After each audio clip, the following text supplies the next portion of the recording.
So 2 Chronicles chapter 7, verse 14, hangtod verse 15. If my people who are called by my name will humble themselves and pray and seek my face and turn from their wicked ways, then I will hear from heaven and will forgive their sin and heal their land.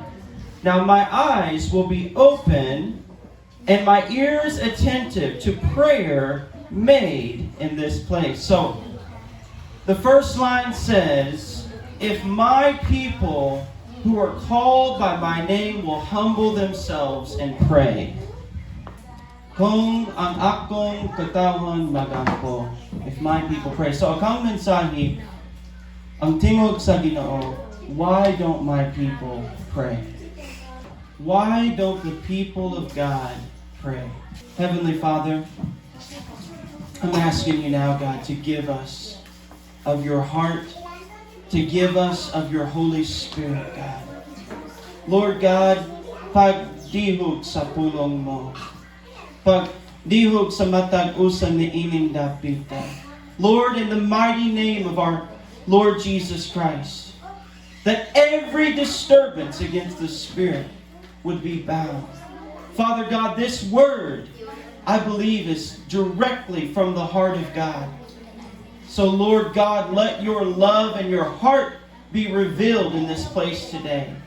And stir us up that we can find victory in the place of prayer.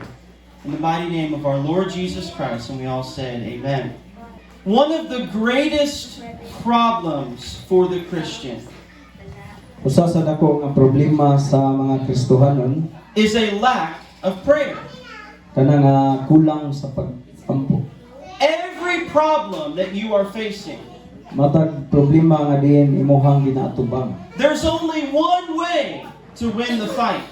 Usa lamang kapaagi aron nga diin mabuntog ang pagpakig-away. On your knees. Diha pinaagis pagpiko sa imong mga tuhod. Every battle you face, you will win on your knees. Matag kining gubat nga imong ginaatubang, ikaw mahimong madaogon pinaagis pagpiko sa imong mga tuhod. Now, he said here, if my people who are called by my name will humble themselves and pray and seek my face and turn from their wicked ways, then I will hear from heaven, I will forgive their sin and heal their land. So God said, I will heal your land. So ang Ginoo nagaingon, ug ako mag-aayo sa inyong yuta. If you humble yourself, Kung ikaw magapaubos sa imong kaugalingon, if you seek my face, kung imong pagitaon ang naong sa Ginoo, if you pray to me, og magaampo kita ngadto kaniya. mao kini sa saad sa Ginoo alang kaninyo. Pero why don't the people of God pray? Ano man nga diin ang mga katawhan sa Ginoo, di man moampo o di magampo. He said, I will heal your land. So nagingon siya nga, ug ako mag-aayo sa imong yuta. What about your marriage? O saka sa imong kaminyoon, Your children? sa imong mga anak, Your ministry? o sa imong nga din buluhaton. Sa inyong kahimtang? Sa bisan unsa? God said, when you seek my face, I will heal your land. So, ang Ginoo, iya gini nga pulong mga igsoon nga kung atong pagitaon ang iya nga naong sa akong pag-aayohon ng inyong yuta. Adunay kalainan sa tinuod nga pagampo o dili tinuod. Kadaghang mga tawo magigsulti sa Dios pero dili tinuod nga pagampo. There is a difference. I want to ask you this, not to condemn you, but to examine your heart before God. When is the last time that you had true fellowship with God? So kanus ako no ang katapusan nga higayon nga diin ikaw nakig sa durot ngadto sa Dios. That you tasted the presence of God. Nya imuhang nasinati kunatilawan nimo ang presensya sa Ginoo. That you spent time seeking the face of God. Adi may gahin kag panahon aron sa pagpangita gayud sa naong sa Dios. So this is one of the greatest problems in the church. So mao kini ang usa sa dako nga problema diha sa kasimbahan. Now look at Mark chapter 1. Marcos chapter 1. Marcos kapitulo 1. Ang kinabuhi ni Jesus. Now, Mark 1 verse 35. Now, in the morning, having risen a long while before daylight, he went out and departed to a solitary place, and there he prayed. Now, this says a long while before morning. So kini siya nga din pagbangon layo pa ang kabuntagon. Nga naman, kay busy kaayo ang ministry ni Jesus. Busy kaayo. Pero he still found time to be with the Father. Bisan sa panahon nga nabisi si Ginoong Hesus o nagkapuliki siya sa buluhaton pero nangita gayud siya panahon aron makisandurot sa iyang amahan. And notice it says, he went to a solitary place. So atong sayran diri ang iyang gisulti nga diin siya miadto sa usa ka awaaw nga Now, dapit. there is a good thing about a relationship with God. Adunay usa ka mayong butang mahitungod diha sa aduna tay kining relasyon diha sa Ginoo. We can pray anywhere. Nga kay kita makahimo sa pagampo bisan asa. Sa ligo, sa dagat, sa motorcycle, praise God. Pero, importante that you would make a time to be alone with God. So usa sa importante diay nabutang nga din aduna kitay panahon kauban gayud sa Dios. Jesus said, go into your room and shut the door. Si Ginoong Hesus misulti usa kay gayon niya na siya og sumulod kamo sa inyong lawak og panirado kamo. Now, we have to find time. Ang kinahanglan day kita nga din mohatag o mangita kita panahon. It must be a priority in our life. Ang kinahanglan day usa kini sa prioridad sa atong kinabuhi. Because if there is no prayer, there is no power. Tungod kay kung wala tay kining pag-ampo, wala po'y gahom. We have no power in the Spirit. Wala kitay gahom o kusog diha sa espiritu. And we begin to walk in the flesh. O din diha kita magsugod sa paglakaw, pagsunod, diha pahiuyon sa tukunod. Mga asawa, mga bana, mga ginikanan, adunay panahon nga you are mad with your spouse or angry with your children, but my question is, did you pray and seek the Lord? So, mga asawa ano, mga bana, dunay panahon nga din masuko ta o mahiubos sa ato ang asawa o bana o ngadto sa mga anak, pero ang pangutana is nag-ampo ba ka? You looked at your phone, tanawa sa imong cellphone, Matanaw ka sa imong cellphone. in a bad mood, Unya kining dili maayo ang imuha nga din imong pagbati. but did you get on your knees before God? Apan imo ba nga din gipiko imong mga tuhod sa tubangan sa Ginoo? Every battle you face, Matag gubat nga imong ginatubang. you get to choose. Aduna gyud kitay pagpili. If you will fight in the flesh, Kung kini ato aban nga diin pakigbisugan ginamit ang atong nga unod. or fight in the Spirit. O diin ato aban nga diin pakigbisugan o awayon pinaagi diha sa paagi sa espiritu. If you're angry, Kung ikaw nasuko, if you're discouraged, o ikaw na diskurahan, if you are worried, o ikaw na balaka, if you are confused, o ikaw na libog, if you are tired, o ikaw gikapoy, it's time to pray. bao ka na ang panahon nga diin ampo ta makigsulti ta sa Ginoo. Everything else can wait. Luke chapter 22. Probably one of the most important times in the life and ministry of Jesus Christ. So, Luke chapter 22. So, Importante bahin sa kinabuhi ni Jesus. Kay wala pa ang cross. So right before the cross, ang mga yawa, mga demons mo atake sa iyang kinabuhi. Kay si Jesus, tawo o Dios. So there is still gihapon a human nature. Amen? Kay siya ang anak sa Dios. Amen. Tawo o Dios. Tawo sama kanimo pero walay sala diha kaniya. Amen? So, this importante bahin or very important part of his life. So sani sa importante nga bahin sa kinabuhi ni Jesus. He is about to be arrested by Rome. Kini siya hapit na siya din gi dako And sa mga Romano. nasayod siya nga iyang panahon niabot or his time has come nga karon ang panahon sa cross para kaniya. Nasayod siya. So nahibalo si Ginoong Hesus nga diin ang oras panahon nga siya igalansang niabot na. Now, Luke 22 verse 40, starting in verse 40 until verse 46. The word says, when he came to this place, he said to them, pray that you enter not into temptation. We'll stop right there, verse 40, Rob. So, kinsa mo basa verse 40? Praise God. 40, I think? Right, 40, verse 40? Nang hiabot na sila dito, miingon siya kanila, pag-ampo ka mo, aron dili ka mo madaot sa mga kanulay.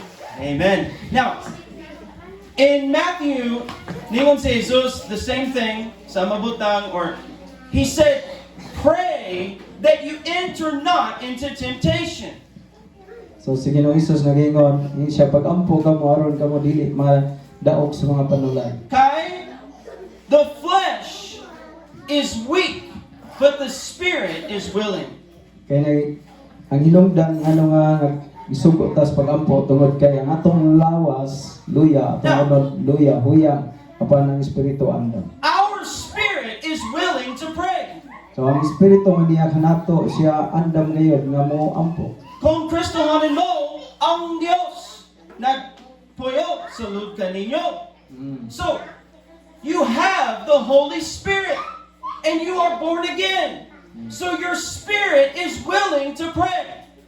Mao kana nga ang Espiritu Santo aniya kanato andam gayud siya nga mo ampo makigsulti ngadto sa Amahan tungod kay kita mga natawo naman pag-usap. But the flesh does not want to pray. Pan kini nga nga unod mao man ni kramador di gini mo ampo.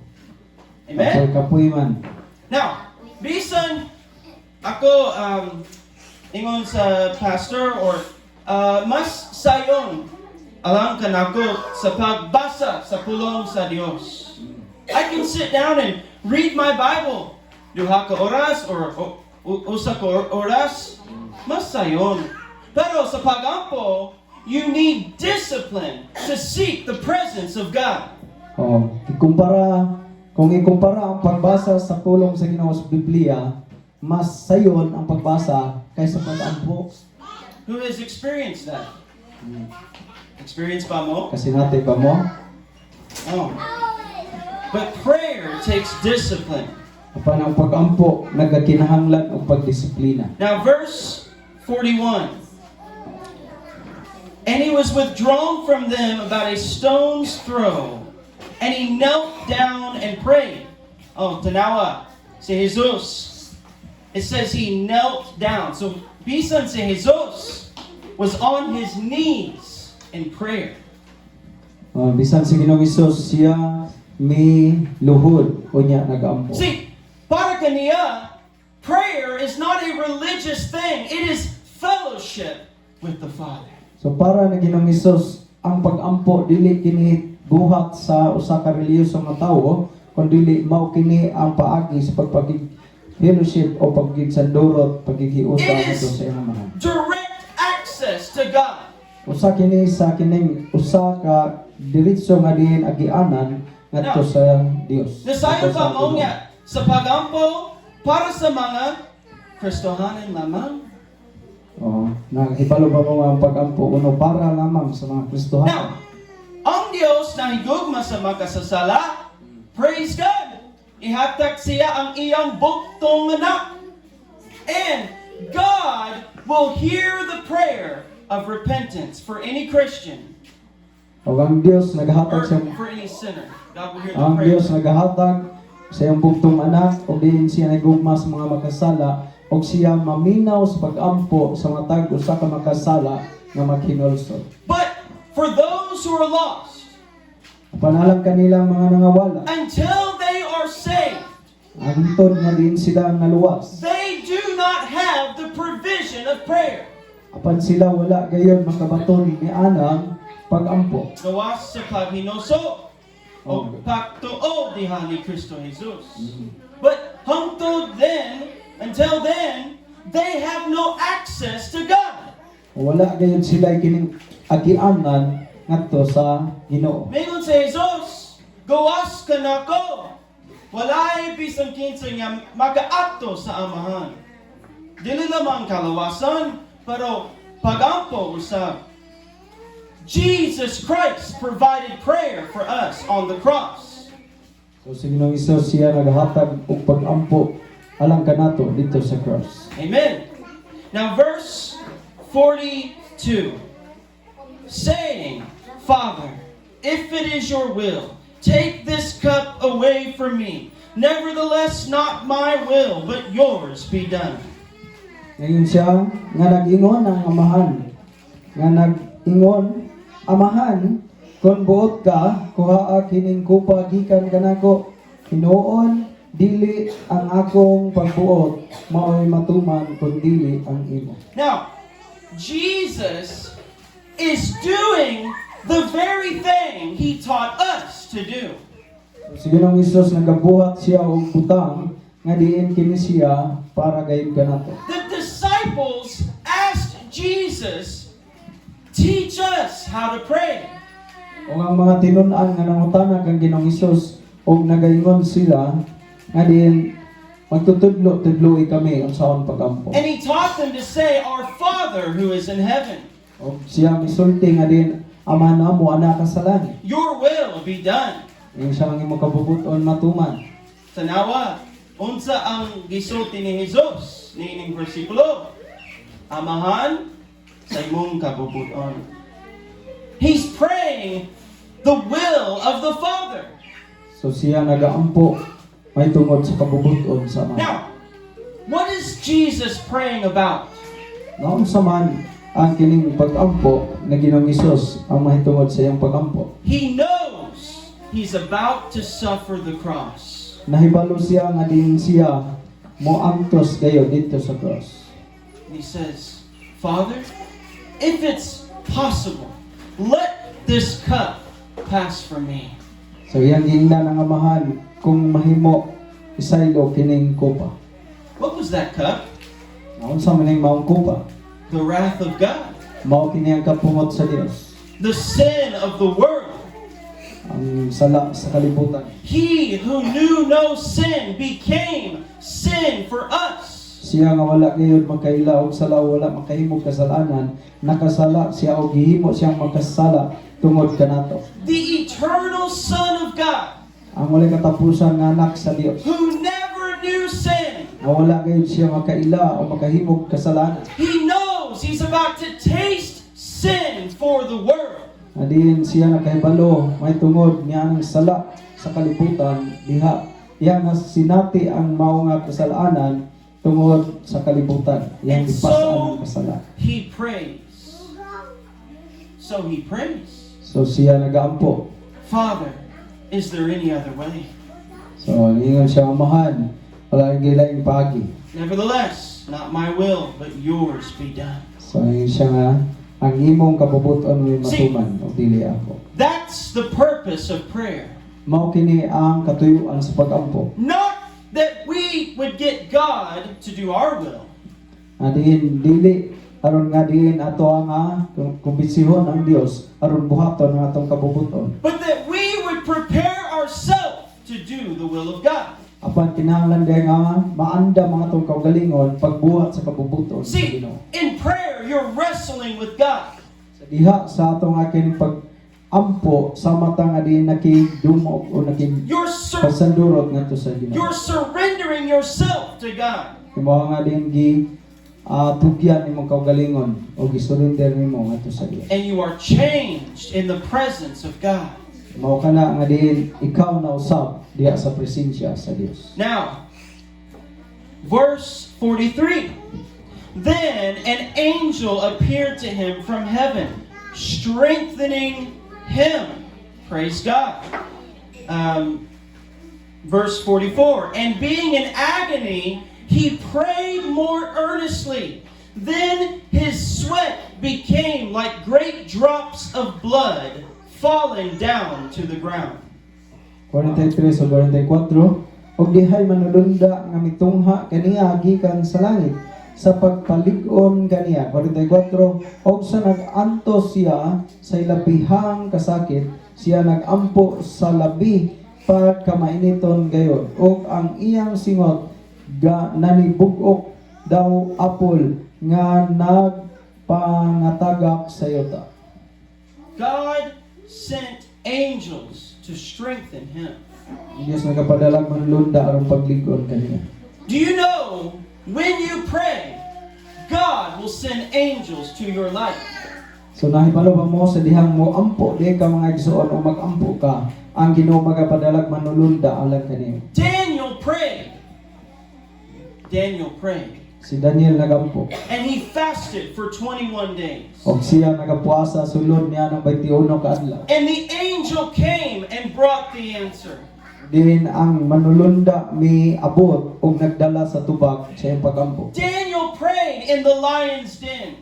Si Daniel nagampo dito sa langob sa leon And he believed in his God. og siya nagasalig nagatuo sa iyang Dios. And the Bible says God sent his angel and closed the mouth of the lion. Og din ang Biblia nagasugid nga din ang Ginoo nagapadala og manlunda aron sa pagpatak-om sa baba sa mga leon. Amen? Amen. Prayer is spiritual warfare. Ang pagampo usa dinhi ka espirituhanon nga din pagpakig-away. Makig-away sa maayong pagig-away sa pagtuo pinaagi sa padang. Amen.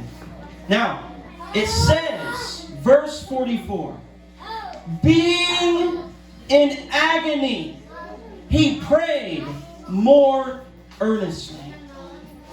Ayun sa diri og sa nag-amto siya sa ilabihang kasakit, siya nag-ampo sa labi pa kamainiton gani. Now, this is what is missing in the church today. Kini siya mao ang butang nga din nawala sa simbahan karon. We don't agonize in prayer. Wala kita ni nagaantos diha sa mga pag-ampo. But this was one of the most important parts of his life. Apan kini siya mao ang pinakaimportante nga bahin sa iyang kinabuhi. And he wrestled with the Father. Og din siya nagigdumog ngadto siya mamahan. He said, my soul is exceedingly sorrowful, even unto death. Ingon siya dili nga din ang iyaha nga din kalag naas pag-antos og kini siya paingon sa kamatayon. But he broke through in prayer. Apan kini siya iyang gibuntog diha sa mga pag-ampo. And the Bible says his sweat became like drops of blood. Ang Biblia nagasugid nga din siya gipalingot og sama sa dugo. Mao ang Ginoo. Hallelujah. So, the Bible says Jesus prayed. Amen. Amen. Now let's go to, now by the way, right after this, Jesus Christ suffers on the cross. And he overcomes the power of Satan. Hallelujah. Na human ini si Ginoong Hesus nang antos dito sa cross og iya nga gibuntog ang gahom ni Satanas. Hallelujah. O siya ibanhaw ikan sa patay. Amen? Amen. Tuba mo niya si Jesus na buhi. Siya ang buhing Diyos. Amen. Now, let's go to 2 Kings chapter 19. Hallelujah. 2 Kings chapter 19. Praise the Lord. And then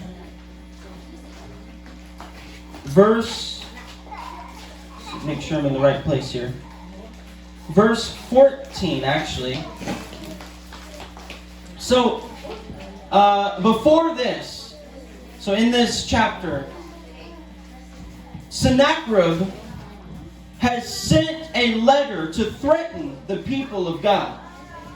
So ano nga bahina, sa wala pa, ini si, ang hari nga si Sennacherib, siya nagapadala o ginsulat aron sa paghadlok sa mga tao. And there are 185,000 soldiers surrounding the people of God.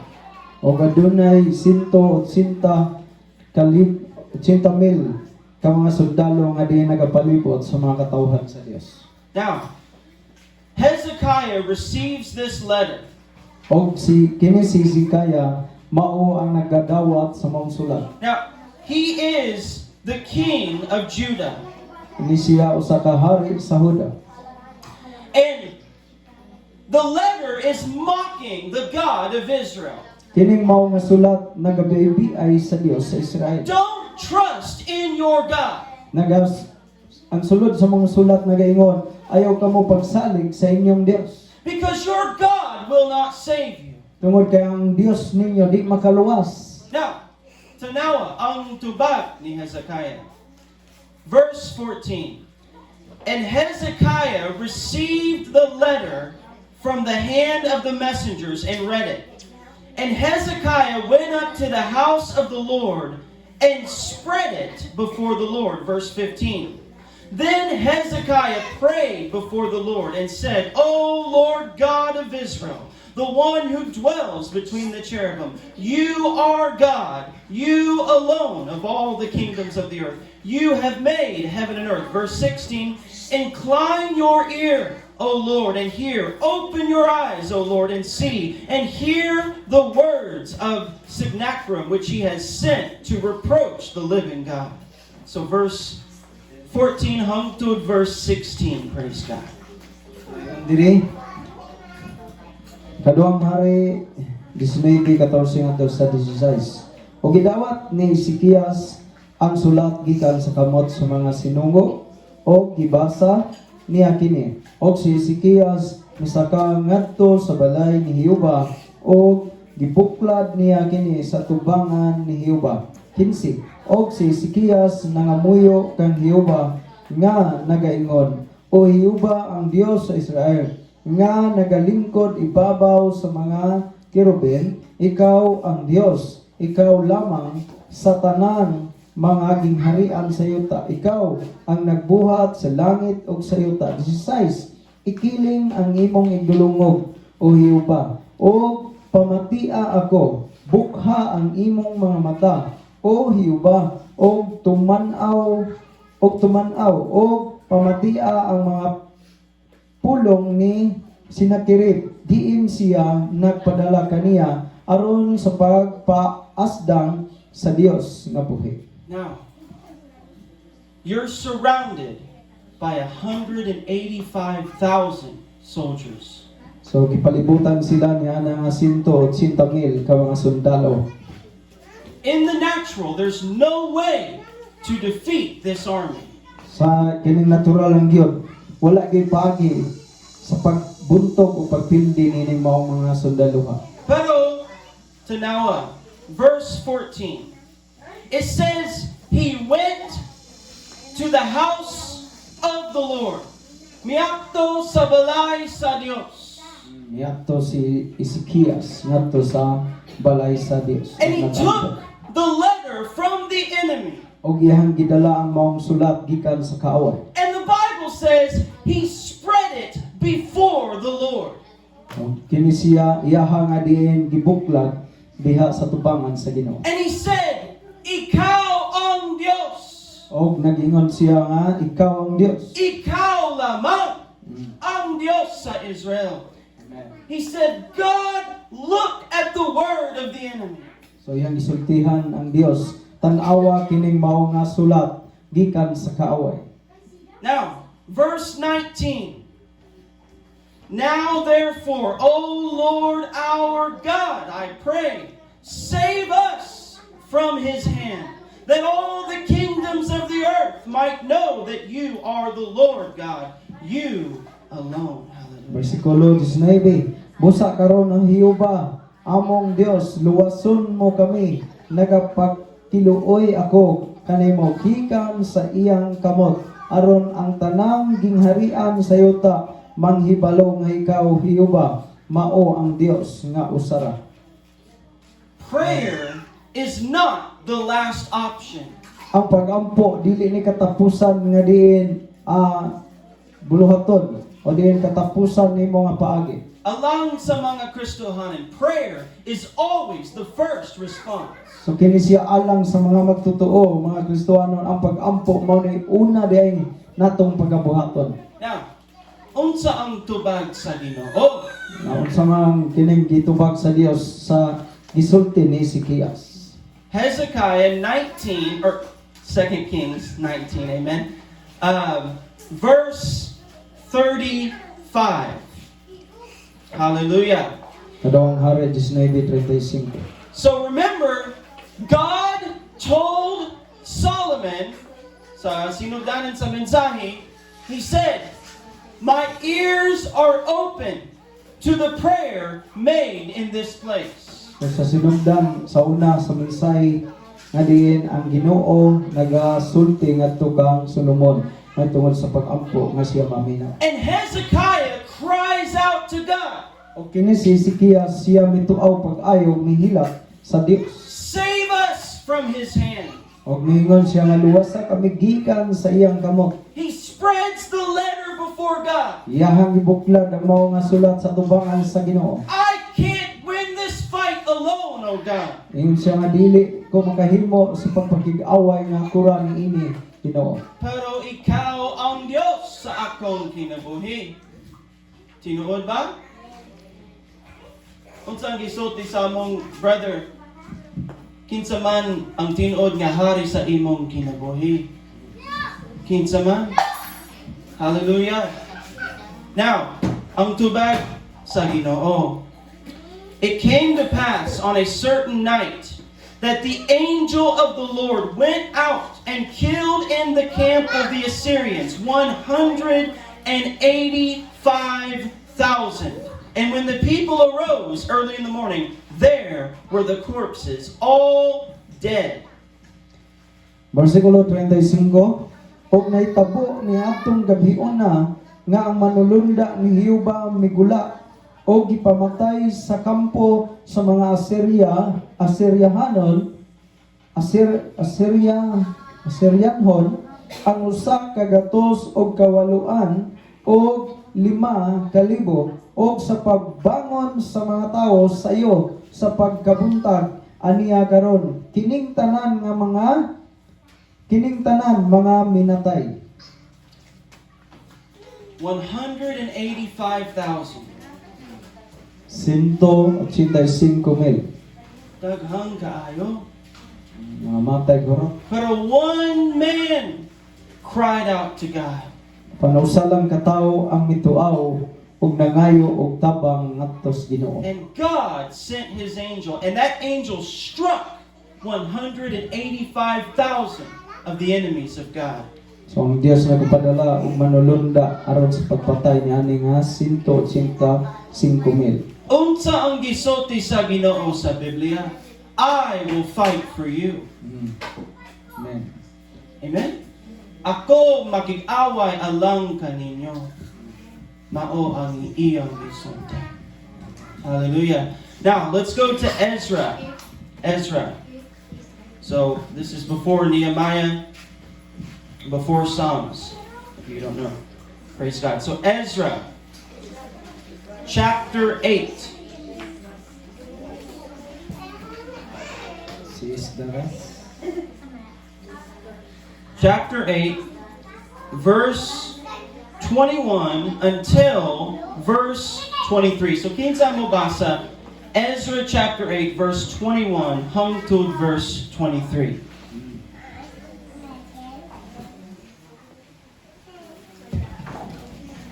Kinsay mo basa sa Bisaya?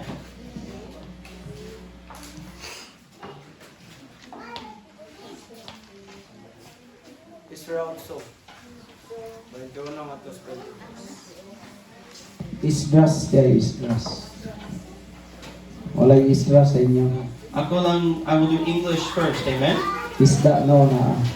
Then I proclaimed a fast there at the river of Ahava, that we might humble ourselves before our God, to seek from Him the right way for us, and our little ones, and our possessions. For I was ashamed to request of the king an escort of soldiers and horsemen to help us against the enemy of the road, because we had spoken to the king, saying, The hand of our God is upon all those for good who seek Him, but His power and His wrath is against those who forsake Him. So we fasted and entreated our God for this, and He answered our prayer. Praise God. Unya ako nagmantala og usa ka pagpuasa dito sa suba sa Ahaba, aron kami magpaubos sa among kaugalingon sa tubangan sa among Dios, sa pagpangita gikan kaniya sa usa ka matul-id nga dalan alang kanamo, ug alang sa among mga kabataan, ug alang sa tibuok namo nga bahandi. 22. Kaya ako naulaw sa hari sa pagpangayo ug usa kapanon sa mga sundalo ug mga magkakabayo aron sa pagtabang kanamo batok sa kaaway nga ihibalag sa dalan, tungod kay kami nakapamulong sa hari nga nagaingon, ang kamot sa among Dios anaa sa ibabaw kanila nga nagapangita kaniya alang sa kaayuhan, apan ang iyang gahom o ang iyang kaligutgot batok kanilang tanan nga maming salikway kaniya. 23. Busa kami nagpuasa ug nagpakiluoy sa among Dios tungod niini ug siya nalukmay namo. So this is Ezra. I said Esther earlier, sorry. Ezra. That's why I said, yeah, Ezra, amen. So this is Ezra, and they're traveling through enemy territory. Ug diin sila nga diin nagpanaw sila ngadto sa teritoryo sa ilang mga kaaway. And there is great danger in their travel. O adunay makuyaw sa ilang pagbiyahe, Now, it ilang says pagpanaw. that Ezra proclaimed a fast that they might humble themselves to seek the face of God. O kini si Isdras, siya may himo og diin pagpuasa nilang tanan aron nga diin magpaubos ngadto sa Dios. Now, look what it says. For our little ones and our possessions. O ngayon siya kini alang sa kayuhan sa among mga kabataan o sa among mga bahandi. See, pagampo, dili lamang para kanimo, para sa imong mga bata, mga pamilya, mga amiga. Sa bisan unsa, he said, we sought the Lord for our little ones. So nagingon siya og ilang gipangita ang Ginoo para sa ilahang mga kabataan. And we humbled ourselves in the sight of God. Sila may paubos sa ilang kaugalingon diya sa panglantaw sa Dios. So now in verse 22, I was ashamed to request of the king an escort of soldiers and horsemen to help us against the enemy on the road, because we had spoken to the king, saying, Ang kamot sa among Dios, the hand of our God, is upon all those for good who seek Him, but His power and His wrath is against those who forsake Him. Tungod kay nagingon siya diri sa 22, kay ako naulaw sa hari sa pagpangayo ug usa ka panon sa mga sundalo ug mga magkakabayo aron sa pagtabang kanamo batok sa kaaway nga ihibalag sa dalan. Tungod kay kami nakapamulong sa hari nga nagaingon, ang kamot sa among Dios ana sa ibabaw kanila nga nagapangita kaniya alang sa kaayuhan apan ang iyang gahom ug ang iyang kaligod-god batok kanilang tanan nga mingsalikway kaniya. He said, I was ashamed. So ingon siya, maulaw siya nga mangayog tabang. Now naman, he told the king, the hand of our God is upon us. Tungod kay iyahan ang nasultihan ang hari nga din ang kamot sa ilang Dios ana ibabaw kanila. Adonai Dios sa among kinabuhi. He said, I was ashamed. Naulaw ko. How can I ask from the king? I already said, ang Dios kauban namo. So, the word says, they fasted and they prayed before God. Mao kana nga ilang gihimo nagampo sila ug nagpuasa sa tubangan sa Ginoo. Verse 23, so we fasted and entreated our God for this, and He answered our prayer. Amen. Nagingon siya diri sa 23, busa kami nagpuasa ug nagpakiluoy sa among Dios tungod niini ug siya nalukmay kanamo. Now, mahitungod sa pagpuasa, pagampo, pagpuasa, prayer and fasting. Jesus began His ministry with 40 days of fasting in the wilderness. Sa Ginoong Hesus, iyaha nga gisugdan ang iyang buluhaton pinaagi sa pagpuasa. And Jesus said, when you fast, do not be like the hypocrites. Niingon sa Ginoong Hesus, sa diyang ikaw magpuasa, ayaw ka mo pagpakasama sa mga maot. Paul said, I was in fasting often. Si Pablo nagaingon siya nagapuasa usab. Now, what is fasting? Naunsa man yung pagpuasa? Fasting is a time of rejecting food in order that you can seek the face of God. So kining pagpuasa mao kini ang pagdumili sa pagkaon kay imong pangitaon ang Ginoo o diin ikaw magahig panahon So, nga kauban sa Ginoo. In the Garden of Eden, Dito sa tanaman sa Eden, it was food that caused man to stumble. nga diin kini siya adunay pagkaon nga diin kini siya mao hinungdan sa tawo nga manghipangdon. They ate of the forbidden fruit. Sa pagkaon sa gibili nga diin prutas. And your flesh is the part that is tempted in sin. O kini nga ato nga unod usa kini siya sa bahin nga diin magatintal kanato diha sa So, sala. when we fast, Sa dihang kita magpuasa, we are putting the flesh in subjection to the Spirit. ato ang gibutang ang ato nga unod nga ilalong diha sa kining pagdumala sa And espiritu. instead of eating the food, we are eating the Word of God. Na imbes nga din kita mukaon sa maong pagkaon pero atong gipalabi ang pulong sa Ginoo. And instead of spending time doing other things, we are spending time with the Lord. O imbes nga din kita mugahin og panahon magabuhat sa ubang mga butang apan ato nga gihimo nga din kita dunay panahon kauban sa Ginoo. Daniel fasted. Si Daniel nagpuasa, Elijah fasted. si Elias usab, Moses fasted. si Moses nagpuasa, Jesus fasted. og sama usab ni Jesus. Paul, Peter, mga apostles, and Jesus said his people would fast and pray. O mausap ang mga tinunan o mga apostolis. Mao nga si Ginoong Hesus nagingon ang iyang katawhan magapuasa usab. When do we fast? Kanus man ta mupuasa.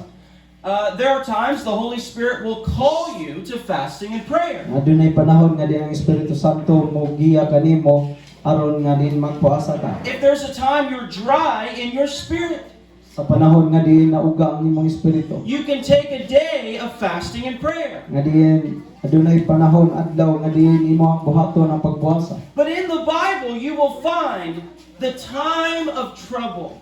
Dapat dili sa kasulatan imong makaplagan diha sa panahon sa mga kasamo. Ezra was worried about his children. Kani si Esdras aduna siya pagkabalaka may tungod siya mga kabataan So o sa mga kabataan. They prayed and they fasted. mao nga siya mipuasa og nagampo. David said, I discipline my soul with fasting. Si David usab ingon siya iya nga gidisiplina iyang kalag diha sa pagpuasa. Now, Queen Esther, O kini pod ang reyna nga si Esther. she knew that Haman wanted to kill all the Jews. Kani si Esther nasayod siya nga usa ka tawo nga si Haman gusto niyang patsyon ang tanang mga Hudyo. Great danger. O adunay dako nga diin makuyaw. Kabugat, kasapot, lisod kaayo sa iyong katawhan, mga Hudyo. So, iyang gitubag, pagampo o pagpuasa. But the Bible says she proclaimed a fast 3 days, no food, no water. Imagine, tulog ka adlaw, Oh. walay kaon, walay tubig. Lisod kaayo. Pero there was a great danger, and she said, now is the time to fast and pray unto God. So ningon kini si Esther nga diin karon ang panahon nga diin magampo ta og magpuasa. Jonah prayed. Si Jonah hunas usab nagampo. He was in the belly of the fish. Sa diha nga didto siya sa sa tiyan sa dako nga isda. Tugod sa iyang sala. Tungod sa iyang pagkagahiag ulo. Amen. Pero, most people would say, I can open the mouth of the fish, I can swim to the top of the ocean, and I'll find a way back to safety. So daghang mga tao nagingon nga kung sila pa kuno to naas tiyan sa isda ilang ablian ang baba kunya mula mo ra sila aron nga may gawas sila. I'll find a way! Oh. Kita ko sila paagi nga makagawas gikan tiyan sa isda. See, many people are swallowed in their sin. Pandaghang mga tao nga gilamoy silang sala wa kagawas. And I can just imagine Jonah. Apan kini ato nga kining pamalandungan una-unaon si Hunas. For 3 days. Sulod sa tulo ka adlaw. What am I going to do? Ako sa may akong buhaton. But the Bible says out of the belly of hell or Sheol, Jonah cried. No, ang Biblia nagasulti nga dito sa tiyan sa o dito sa kining Hades o dito sa sama sa impierno siya nga si Hunas nagampo Now, dito. he was in the belly of the fish. So dito siya sa tiyan sa dako nga isda. But when he wrote, he said, out of the belly of hell, I cried unto God. Apan sa diha nga nagsulat na si Hunas, nga din nagsulat siya dito sa kining sa impierno o sa Hades siya nga dito siya nagampo. There's only one choice. Wala kay usa ra gyud ang kapilian. Wala gilain. Alang sa makasasala, pagampo, paginoso, pagtuo. Doo sa Ginoo. Amen? Jonah prayed, and God delivered him.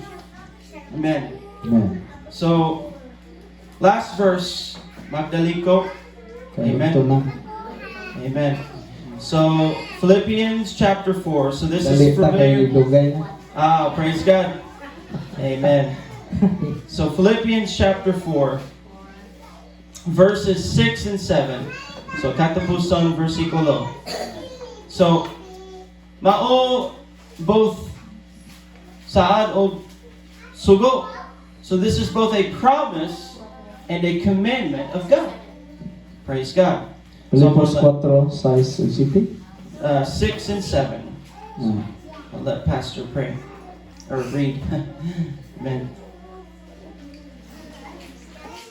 So ayun sa dimension, ayaw ka mo pagkabalaka. May tungod sa bisan unsang butang, hinunua sa tanang butang ipahibalo ninyo sa Dios ang inyong mga hangyo, pinaagi sa pagampo o sa pagpangamuyo uban sa pagpasalamat. Siti, ug ang kalinaw sa Dios nga lapaw sa tanang pagpanabot magabantay sa inyong mga kasing-kasing o sa inyong mga huna-huna kang Kristo Jesus. Amen. So mga ekson maning dugta.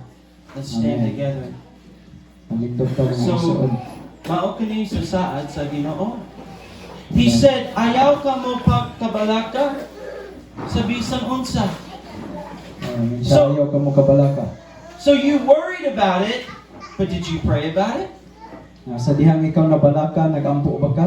Niini? You were angry, but did you pray? Sa dihang nga ikaw gani nasuko, niya doon na ba kayo pag-ampo ang imong gihimo? You complained, but did you pray? So ikaw nagalikramo, apan doon na ba kayo pag-ampo? I hear the voice of God. Kung nabati ang tingog sa Dios. Why don't my people pray? Ano kanong yang katawhan di man mo ampo? I've given them access. Naghatag siya og kagiyanan. Pinaagi sa himiling dugo ni Jesus. Hmm. We have access to God. Hallelujah. So mga excellent, let's pray to God. Let's sing.